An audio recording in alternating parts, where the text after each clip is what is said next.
Hello, everyone. We're going to be talking about infertility today. Infertility is the inability to reproduce, have an offspring, male or female, after between 6 months to 1 year of unprotected, regular sexual intercourse.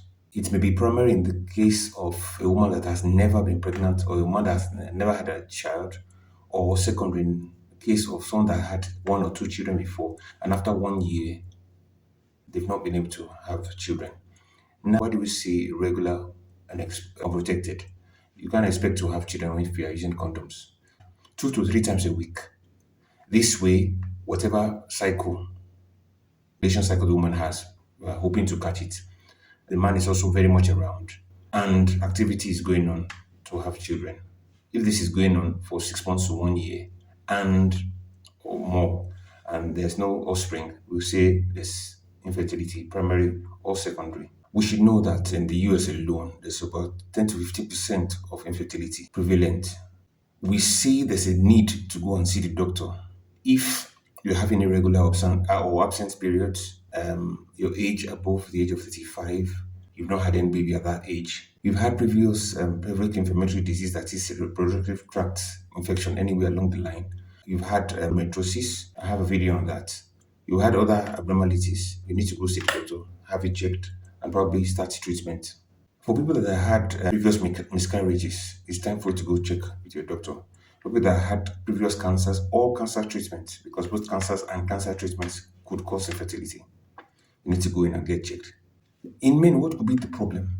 Low sperm count, premature ejaculation, erectile dysfunction. I have videos on those. History of testicular or prostate problems or sexual problems, family problems. History of swelling in testicles. History of disease, urinary tract infections, sexually transmitted infections. There may be a problem with production and function. The sperm itself is not being produced. There's be oligospermia, that is reduced quantity, or the person is not even really a guy. Genetic problems. Problems like undescended testes, infections like chlamydia, gonorrhea, HIV, and the rest. Syphilis could cause problems with sperm production and infertility. Diabetes mellitus, medications could cause problems with sperm production. Of course, I've mentioned the genetic defects. This person may be looking like a man, but inside may be a woman. That is, there may be XXY chromosomes, there may be XX chromosomes, there may be X0 chromosomes. The male gonads, that is the male reproductive internal parts, may not be properly developed.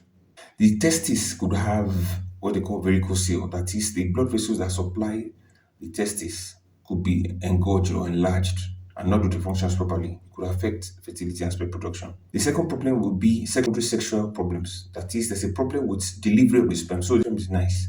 Sperm are good. They're good quantity, good quality. But now, the delivery system, that is the seminal vesicles, the vas deferens, the vessels that supply the sperm to the exterior, may have problems. It may be blockage in terms of previous surgeries, in terms of pore formation, in terms of pore development, in terms of diseases. This could cause blockage. In terms of cancer, could cause blockage. In terms of trauma, accident, damage, whatever, could cause problems delivering the sperm to the exterior where to be useful to the woman and forming a child. Overexposure to some environmental factors, for instance, chemicals, for those that work in the plants, that work in the chemical factories, asbestos companies, these chemicals could affect production of sperm and quality of sperm. People that work in X-ray units, people that work in chemotherapy units, people that give are exposed to chemicals, this could affect sperm production. Cigarette smoking, alcohol, illicit drugs, including Mary J, Blau, you get it, may cause problems with fertility because they affect how much testicular hormones are produced, that is testosterone, and then could have also affect the development of the sperm and reproduction. Long distance drivers, high level of heat could damage the scrotum. There's a reason why it's outside the body. For people that bodybuilders that take steroids, anabolic steroids could affect sperm production, could cause infertility. Big body, no engine. Saunas, warm baths could be a disadvantage to you as a guy. You need to check that. Cold bath is okay. Keep the temperature low. Your sperm production will be nice. Your nutrition is also important. People that overly exercise could have problems with sperm production. and people that under exercise, that is obese people that maybe had cancer somewhere else and now had cancer treatment, either radiotherapy, chemotherapy, could have problems with fertility because we know that cancer treatment attacks rapidly dividing cells, which is also found in the testes. The females, what could cause problems with fertility? Number one problem is usually with ovulation, egg production, the main factory. Ovulation disorders include hormonal problems. For instance, people that have polycystic ovarian syndrome, hormones are produced erratically. They don't get enough hormones to mature the eggs to be released, and sometimes the eggs are not released. They could have prolactin. Prolactin is the hormone that causes you to produce milk. And when the prolactin level is high, the breast is producing milk. It signals to the brain and the ovaries that look, there's a baby around. You are feeding that one, don't produce another egg to have another baby. Then maybe thyroid levels will be high. In some other cases, thyroid levels may be low.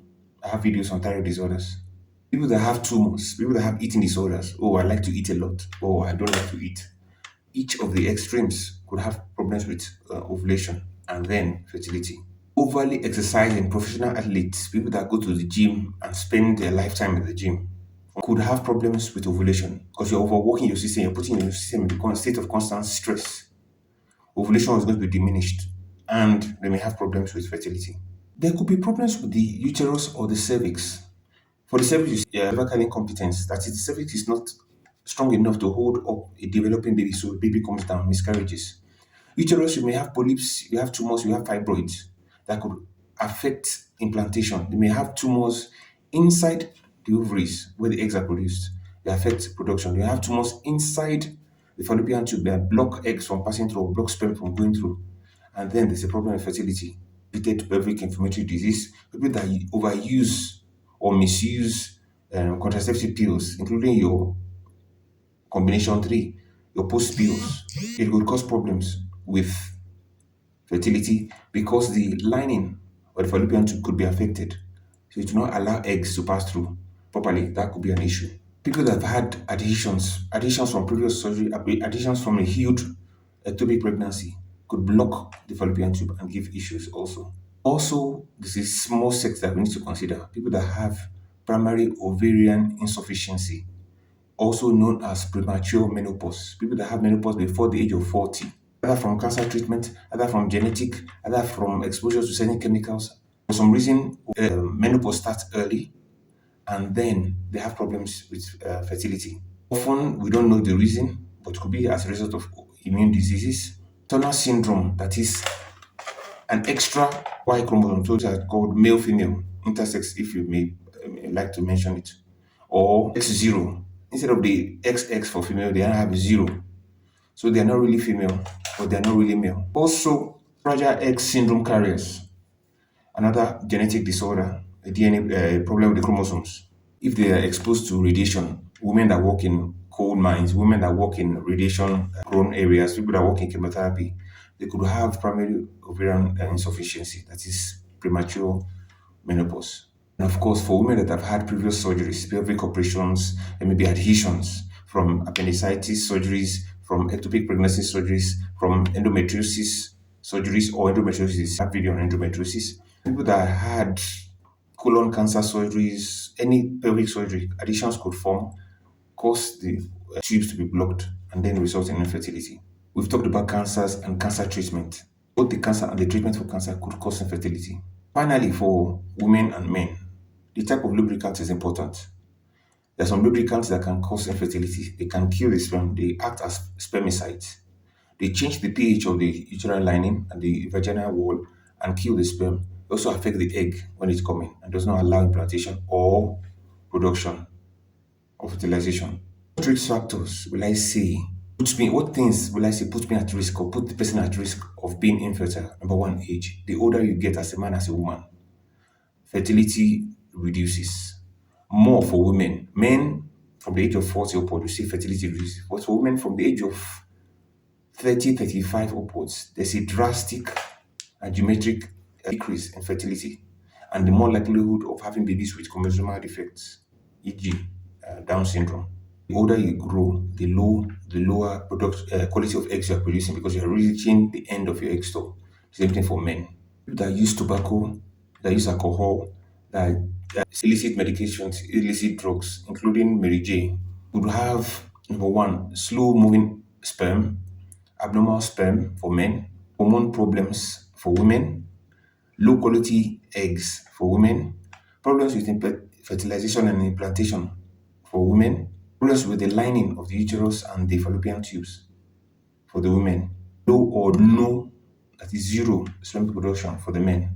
Men have likely higher chances of erectile dysfunction. The women have higher chances of miscarriage if they are heavy tobacco and alcohol users, including illicit drugs. Let me say here that there is no safe level of alcohol, either for men or women. Alcohol does zero benefit to your body. Again, alcohol has zero benefit to your body. People that are overweight, there's poor hormonal balance. Women, especially that are overweight, have problems with fertilization, have problems with ovulation, have a problem with implantation because of the hormonal imbalance. The same thing with men that are overweight. There's problem with testosterone production and then problem with sperm production. On the other hand, people that are underweight, malnourished people that strictly vegetarian diet and are not getting their nutrients, have a higher chance of infertility for both men and female. People that have anorexia, oh, I don't want to eat, slim body, summer body, you may have problems with fertility. People that overly exercise, remember I talked about it before, putting your body in a constant state of stress for man, for woman, may result in infertility. People that take a lot of caffeine, caffeine is a stimulant, it could affect hormone levels, it could affect energy levels, and could put stress on your hormones and your ovaries and testes. What are the diagnosis and the treatment? How do we say, okay, this person is infertile, and what is the treatment? Number one, we have to go through the history. What time of the day do you have sex? Do you know about your cycle, or your wife's cycle, or your partner's cycle, ovulation cycle? Do you have unprotected intercourse 2 to 3 times a week? What is your work like? We go through all that. After that, we do counseling. There's no guarantee, I must say at this point, that after all these treatments and guarantee that fertilization or fertility will return. But it's good to remove all the possible factors that make it a higher risk of infertility. For the man, want to examine the seminal fluid, that is the fluid containing the sperm. What is the quantity? What's the quality? Are there good sperms there? Are there forward moving sperms? Are there abnormal shaped sperms? Is there infection in it? Want to do genetic testing? Is this person actually a man? Want to do DNA studies? Want to do family history? As did your dad have delay having you as a baby? Your uncle, your brothers? Is there any abnormality in the scrotum? Want to do an ultrasound? Want to examine the scrotum? In some cases, you will do hormone profile. This person having the right level of testosterone to even produce the right number or the right amount of sperm. And in some cases, also, we want to do a biopsy. Let's take a sample of the sperm of the organs, the epididymis producing the sperm. Is it normal? Is it abnormal? For women, what are the investigations we do? Number one, we want to do an HSG. What are HSG? Is hysterosalpingography. We want to check the tubes. Are the tubes actually patent? Do they actually allow sperm and egg to pass? We want to do ovulation testing for the woman. Is the person actually producing eggs? Are the hormones right for the person to produce eggs? What are the hormone levels? Thyroid levels, the person having diabetes, control, all those things. Ovarian reserve test. Want to see, does this person even have eggs remaining? Or are the eggs finished? We want to look at the uterus. Is the lining good? Is there fibroids? Is there anything there? Want to do an ultrasound scan, hysteroscopy, ultrasound, laparoscopy if necessary, to look at the tubes. Are there any obstructions at any point in the fallopian tube or in the uterus? Treatment is based on what we find as an abnormality. So there's no general treatment. If it's blockage, open to surgery to open it. If it's sperm production, can we treat the sperm production? You have to see your doctor, you have to see your specialist to give you the specific treatment regimen. Of course, diet is important. Of course, exercise levels, balance weight, of course, intercourse regulation, duration, time is necessary. All those are general things. But look at specific problems and the solutions. The treatment, for instance, we can do sperm washing, we can collect the sperm, look remove the abnormal ones, get the high quality ones, and then do an artificial insemination. That is, We collect the egg, we fertilize it under the microscope, then we put it back into the woman. We've heard of IVF, in vitro fertilization, intrauterine insemination. For people that have had sperm blockage or fallopian tube blockage or spermatic cord blockage, they may have to do a surgery to open up the tract to allow the sperm or the egg to pass through. The ovulation stimulation drugs, I will not mention any of them. You can get a surrogate. That is, if this woman's conditions are not conducive to have a baby, her eggs can be collected. A man, her husband's or her partner's sperm can be used to fertilize it and then put into a different woman that is fit and then produce a baby. That's what I mean by surrogate. We can get donor eggs. We have sperm banks. We have egg banks. Someone can donate an egg or sperm to you. We have to talk about complications. Like I said before, there's no 100% chance that all these medications or these procedures will work. So there's chance of failure. So you have to consider: should I go adopt, or am I okay with the ones I have? If I don't have any, should I adopt? Should I go through any other procedure to have my children? A child is still a child. There may be bleeding, there may be failure, there may be overstimulation of the ovaries. These are real problems. Set limits. Be prepared mentally for either outcome, whichever way. Set limits financially. Don't go spend all your life and your resources and then have it fail and you don't know what to do next. Or have it succeed, then you don't have any money to take care of the growing baby. So be considerate. These are some of the highlights of infertility. I hope I've been able to break it down and talk to as many people as possible on different aspects of infertility. Thank you for watching. I'll see you guys on the next one. Bye bye.